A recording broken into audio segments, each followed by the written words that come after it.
বাংলাদেশ বিশ্ববিদ্যালয় মঞ্জুরি কমিশনের চেয়ারম্যান অধ্যাপক ডক্টর কাজী শহীদুল্লাহকে বিশেষ অতিথির বক্তব্য প্রদানের জন্য অনুরোধ জানাচ্ছি।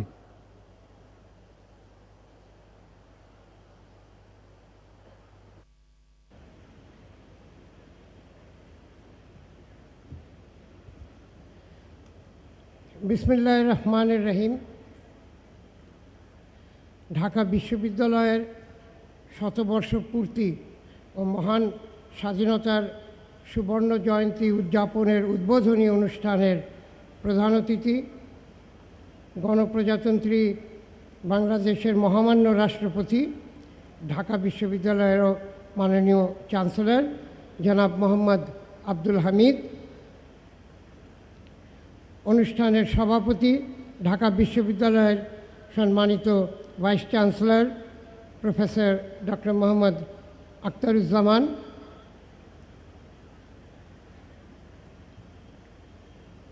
সম্মানীয় অতিথি বাংলাদেশ জাতীয় সংসদের মাননীয় স্পিকার ডক্টর শিরিন শারমিন চৌধুরী, বিশেষ অতিথি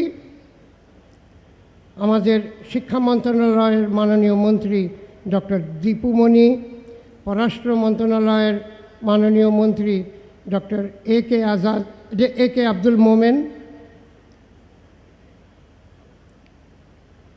আমাদের অ্যালুমনাই অ্যাসোসিয়েশনের সভাপতি জনাব এ কে Azad, the Honorable Pro-Vice Chancellors of Dhaka University, Professor Muhammad Samad, Professor Maqsood Kamal, উপস্থিত সুধীবৃন্দ, my colleagues, students, everybody who is participating here, সবাইকে আসসালামু আলাইকুম, গুড আফটারনুন। সবাইকে আজকের এই শতবর্ষপূর্তি অনুষ্ঠানের আন্তরিক শুভেচ্ছা ও অভিনন্দন জানাচ্ছি। ঢাকা বিশ্ববিদ্যালয়ের শতবর্ষে পদার্পণের এই মহেন্দ্রক্ষণে আমি শ্রদ্ধার সঙ্গে স্মরণ করছি এই বিশ্ববিদ্যালয়ের প্রাক্তন ছাত্র, জাতির পিতা বঙ্গবন্ধু শেখ মুজিবুর রহমান, 52, 69 ও 71-এর জাতীয় বীর শহীদদের এবং 2 লক্ষ নির্যাতিত মা বোন সহ 14ই ডিসেম্বরে বিজয়ের ঠিক আগ মুহূর্তে জীবন উৎসর্গকারী জাতির শ্রেষ্ঠ সন্তান শিক্ষক বুদ্ধিজীবীদের। I would like to express my personal feelings a little bit here, because this is like a dream for me, and I'm sure it is a dream for many people who are out in the audience.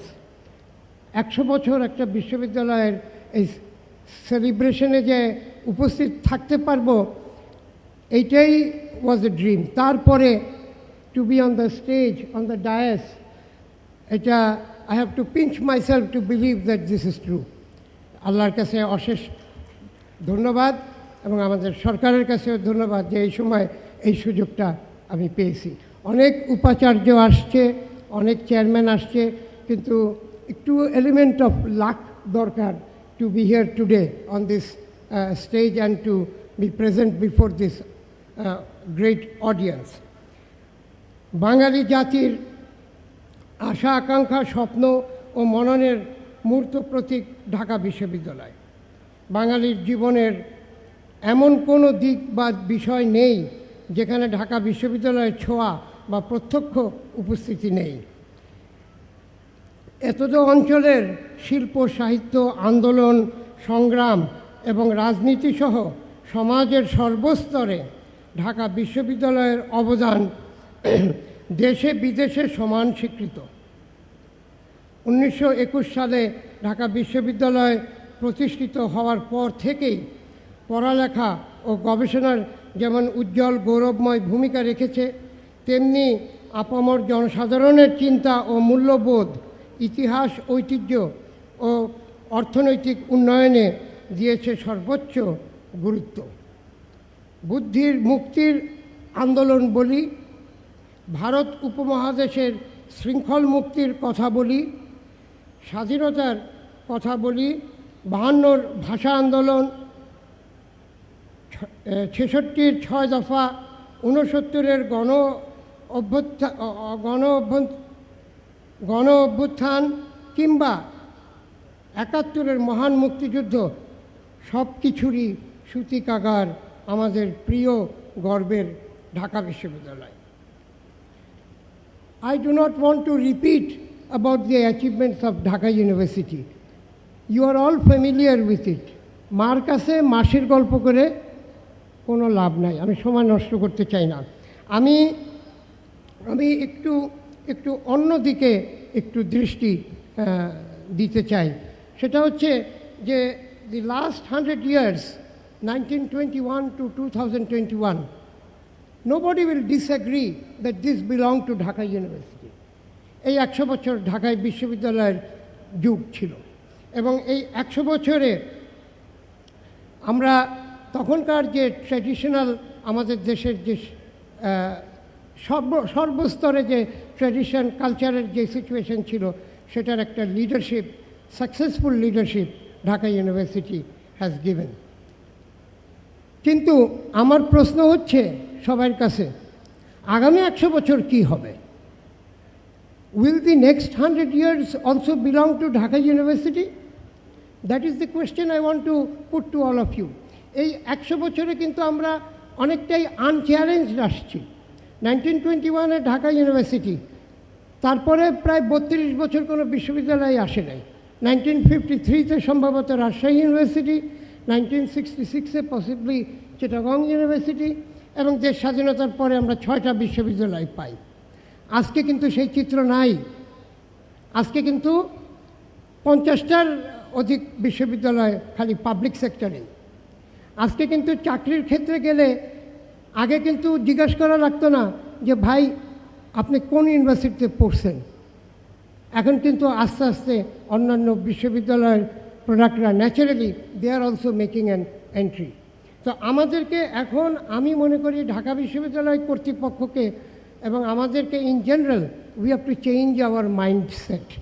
আমাদের যে আগের যে পুরনো traditional mode of থিঙ্কিংয়ের যে mindset, that was okay for the last 100 years। তখন আমাদের দেশে সেরকম ব্যবসা বাণিজ্যর ডেভেলপমেন্ট ছিল না, সেরকম স্কিলসের প্রয়োজন ছিল না। তখনকার সেই সিস্টেমের সাথে আমাদের তখনকার education blended in perfectly, there was no problem. But what is the situation today? আজকে কিন্তু আমাদেরকে শুনতে হয় কনস্ট্যান্টলি যে বিশ্ববিদ্যালয়ের প্রোডাক্টসরা এখন not sufficiently skill to meet the challenges of the time. So আমাদেরকে এখন ইউজিসির থেকেও আমরা এখন চেষ্টা করছি এবং এই ব্যাপারে চিন্তা করছি এবং সবার সহযোগিতা কামনা করছি যে we are trying to focus now on outcome based education, on skill based education.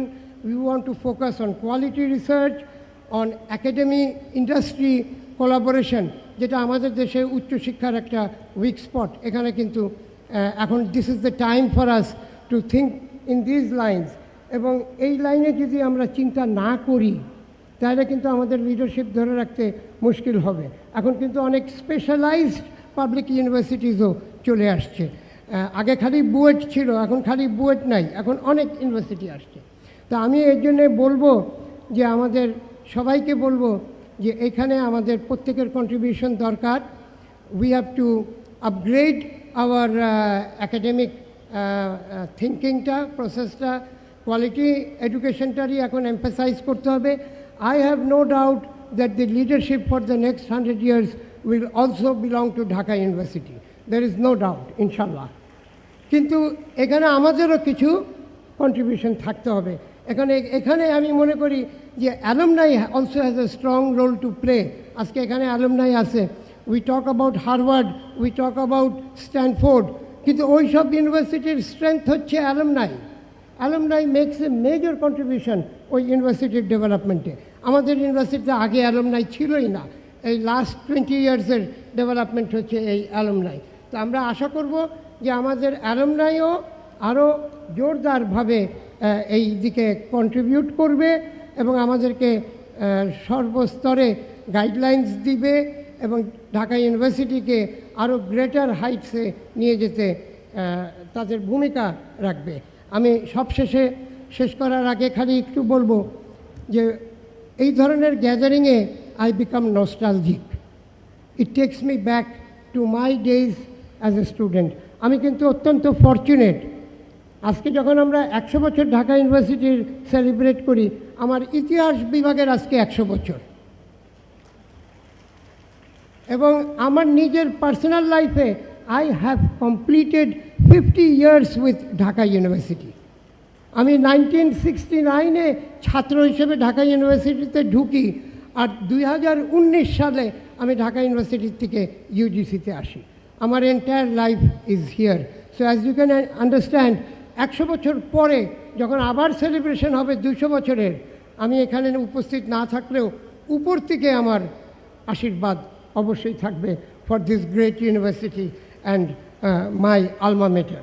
তা আমি শেষ করব, আমরা যখন একটু অন্য ধরনের এরিয়া, আমরা যখন ছাত্র ছিলাম তখন, এখন কিন্তু we think about the good old days. সবাই বলে সেই কফি হাউসের সেই দিনগুলা, এগুলোর কথা মনে হয়। আগের দিনের সেই মধুর ক্যান্টিন বলি আর শরীফ মিয়ার ক্যান্টিন বলি, কিন্তু আমাদের সময় কিন্তু ঢাকা বিশ্ববিদ্যালয় ক্যাম্পাসে বাংলা গান চলতো, উর্দু গান চলতো, ইংলিশ গান চলতো। তো আমাদের সময়কার খুব পপুলার একটা ইংলিশ গানের 1 মিনিট গানটা একটু আপনাদেরকে সবাইকে শোনায় আমার বক্তব্য এখানেই শেষ করছি। I want you to listen to this song, please try to understand.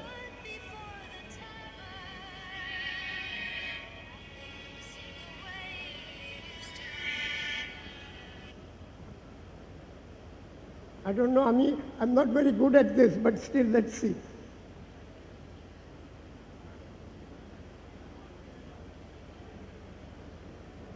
I'm sorry I can't get it, but this is a very old song by Mary Hopkins, which goes, the words are like this: those were the days, my friend, we thought they would never end. We sing and dance forever at a time. So সেটাই হচ্ছে এখনকার এই university লাইফের কথা। No worries, carefree life, enjoy life to the fullest, and once you pass out, contribute for the nation. Don't forget, you are a product of Dhaka University. You are a leader. Thank you very much. Assalamu alaikum.